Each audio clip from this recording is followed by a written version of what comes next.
Hello, good morning. नमस्ते सर्वांना. मनाची कल्पना रेसिपीजमध्ये आपलं सर्वांचं मनापासून स्वागत आहे. हे पहा, आपण इडल्या बनवणार आहोत. त्यासाठी रात्री तांदूळ, उडीद डाळ, थोडीशी मेथी सकाळी भिजत टाकलेलं होतं. आपण ते रात्री वाटण केलेलं आहे. एकदम छान फुगलेलं आहे.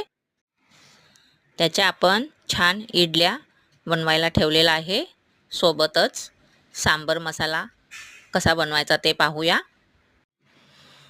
धने, तांदूळ, उडीद डाळ, मूग डाळ, मेथ्या, थोडीशी मोहरी, कढीपत्ता, लसूण, हे सर्व, थोड्याशा मिरच्या टाकायच्या. हे सर्व आपण भाजून घेऊया. मस्त कडक झाल्यानंतर आपण त्याला थंड करून मिक्सरला लावून घेऊया.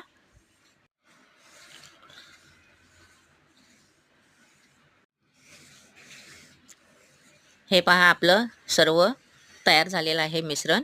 आता आपण एका मिक्सरच्या भांड्यामध्ये त्याला बारीक करून घेऊया.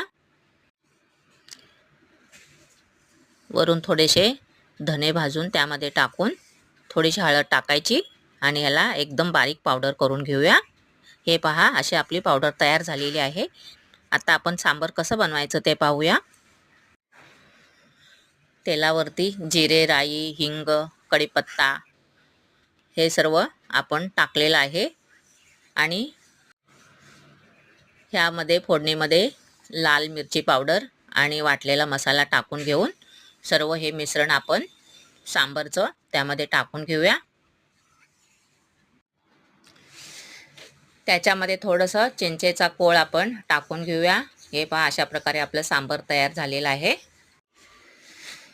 सोबतच इडल्या आपल्या बनत आहेत.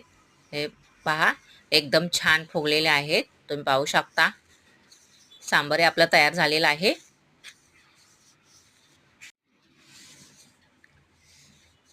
आता इडल्या आपण काढून घेऊया. आपल्या सांबर आणि इडली खाण्यासाठी तयार झालेलं आहे. ह्या प्रकारे मंडळी सांबर एकदम छान झालेलं आहे. तुम्ही पाहू शकता.